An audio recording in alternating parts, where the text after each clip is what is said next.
things we're keeping an eye on in this game against the Commanders you might want to watch as well. That'll give you an indication of how it's going. Brought to you by Michigan First Credit Union. Number one, Birchie, shut the door. Yeah, well, the Lions opened the door last week and let the Vikings rush for 142 yards, almost 5 per carry. Very unlike this defense, which has been one of the best against the run for 3 years running. In fact, the Lions have allowed the fewest rushing yards in the NFL since 2023. That's where it starts for them on defense. It's where it's always started for them on defense under AG and now under Shep. They have to shut the door today. This Commanders offense does rank 3rd in the NFL in rushing, and it wasn't all Jaden Daniels. Running back Ja'Cory Krosky-Merritt, the rookie who somehow is known as Bill, is averaging 4.7 yards per carry and leads the NFL in rushing success rate. And Mariota obviously has some ability with his legs as well. For the Lions, it comes down to 3 things: violence, discipline, and all 11 players doing their job. When the Vikings broke through last week, there were breakdowns on the outside of this defense. So everyone today has to be assignment and gap sound. All right, let's get to number 2, from shut the door to open the door, TJ. Yeah, a more positive spin on this one. And it's just the opposite. You got to be able to run the ball. Last week, 20 carries, 65 yards. You did have the 1 touchdown there on the 4th and goal run from Montgomery, but just not good enough across real the board. positive. I didn't like, you know what,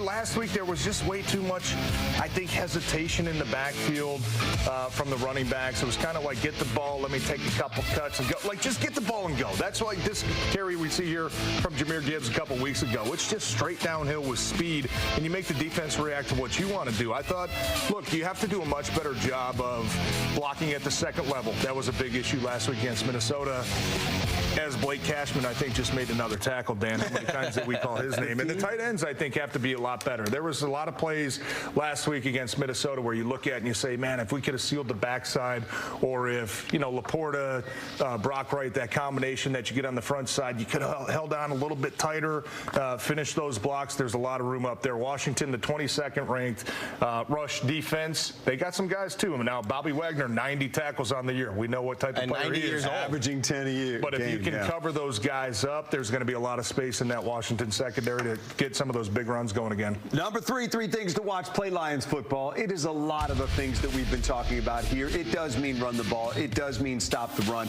And it also means don't make it easy on the opponents. The one thing the Lions did not want to do last week was make it easy on J.J. McCarthy. When Minnesota can run the ball, it's easy on J.J. McCarthy. When you return the first kickoff that Minnesota receives 61 yards and he takes over at the plus 36, makes it easy on J.J. McCarthy.